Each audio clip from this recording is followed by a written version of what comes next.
Hi friends, welcome to my channel. Morning routine అండి. ముందుగా లేవగానే హాట్ వాటర్ అయితే తాగేసి బ్లాక్ టీ అయితే తాగేస్తానండి. తాగేసిన తర్వాత టిఫిన్లోకి అయితే పొంగలి చేశాను.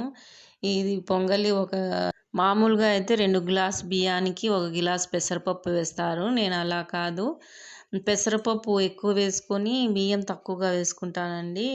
గ్లాసున్నర బియ్యం వేసుకుంటాను. 2 గ్లాసులు పెసరపప్పు వేసి బాగా బియ్యము పెసరపప్పు ఎన్ని తీసుకున్నామో చూసి 2 ఇంతలు నీళ్లు పోసుకోవాలండి. పోసుకున్న తర్వాత ఇందులోకి ఉప్పు పసుపు వేసి బాగా సగం ఉడికిన తర్వాత అల్లం వెల్లుల్లి పేస్ట్, ఆయిల్ వేసుకోవాలండి. వేసుకొని బాగా ఉడకనివ్వాలి. ఇలా ఉడికిన తర్వాత పైన లేయర్ వచ్చింది కదా, ఆ లేయర్ బాగా ఉడికిపోయింది అనుకోవాలండి. చాలా కమ్మగా ఉంటుందండి. లో ఫ్లేమ్లో ఉడికించుకోవాలి. చాలా టేస్టీగా ఉంటుంది. ఇందులోకి పల్లీల పచ్చడి చేశాను. ఇంత నెయ్యి వేసుకొని తింటే సూపర్గా ఉంటుంది.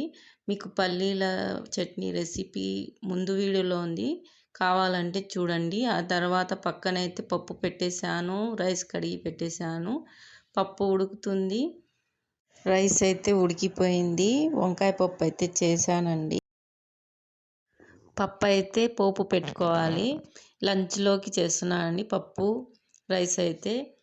మా వారు మా బాబు అయితే తీసుకెళ్తారు కాబట్టి లంచ్ బాక్స్లోకి అన్నము పప్పు చేశాను. తీసుకెళ్ళిపోతారండి వాళ్ళు. టైం అయింది, ఇంకా టిఫిన్ అయితే తినేసి ఇంకా బాక్స్ కట్టేస్తే తీసుకెళ్ళిపోతారు.